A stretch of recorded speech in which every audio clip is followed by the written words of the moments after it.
గురువుగారు, ముందుగా అసలు ఉగాది అంటే అసలైన అర్థం ఏంటి? తెలుగువారికి ఎందుకింత ప్రత్యేకం ఈ ఉగాది? ఉగాది అంటే నూతన సంవత్సర ప్రారంభం. ఒక్కొక్క చోట ఒక్కొక్క రకమైనటువంటి కాల గణన విధానాన్ని పాటిస్తారు. కొంతమంది సౌరమానం పాటిస్తారు, కొంతమంది బార్హస్పత్యమానం పాటిస్తారు, కొంతమంది చాంద్రమానం పాటిస్తారు. మనం చాంద్రమానం పాటిస్తాం. చాంద్రమానంలో ఒక సంవత్సరాన్నంతటినీ కూడా ఒక రోజుగా పరిగణించేటటువంటి పద్ధతి ఒకటి ఉంది. ఒక రోజు ప్రారంభం ఎంత గొప్పగా ఉంటుందో అట్లాగే ఉగాది కూడా సంవత్సర ప్రారంభం కాబట్టి అంత గొప్పది.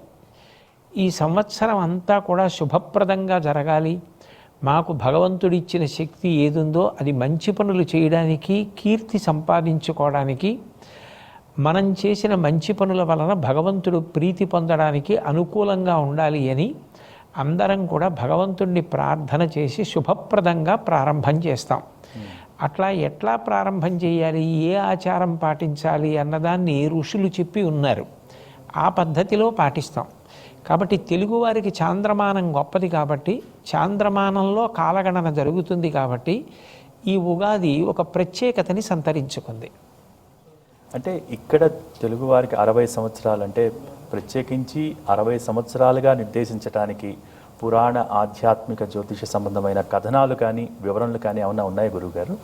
అంటే 60 సంవత్సరములు ఉండడానికి ప్రధాన కారణం ఏమిటంటే, ఒక వ్యక్తి యొక్క ఆయువుని నిర్ణయం చేసేటప్పుడు 60 సంవత్సరాలని ప్రధానంగా తీసుకుంటారు. 60 సంవత్సరాల వయసు వచ్చే వరకు కూడా మనిషి చాలా శక్తివంతంగా ఉంటాడు.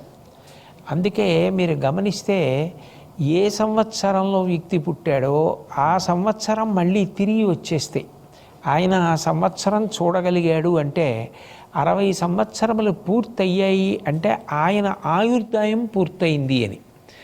అది ఇంకా కొనసాగాలి, ఆయన ఇంకా జీవించి ఉండాలి, ఆయన అవసరం మాకుంది అని అనుకున్నప్పుడు షష్ఠిపూర్తి ఉత్సవాన్ని చేస్తారు.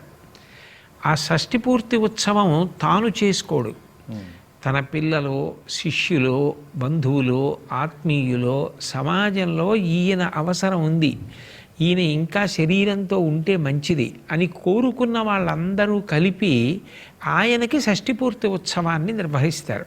అంటే ఆయన ఇంకా ఆయుర్దాయంతో ఉండాలి అన్నది కోరిక. కాబట్టి ఈ 60 సంవత్సరములుగా ఉండడము అనే దాని వెనక ఉన్న ప్రధాన తాత్పర్యం ఒక మనిషి ఆయుర్దాయంతో సంబంధాన్ని పొంది ఉంటుంది.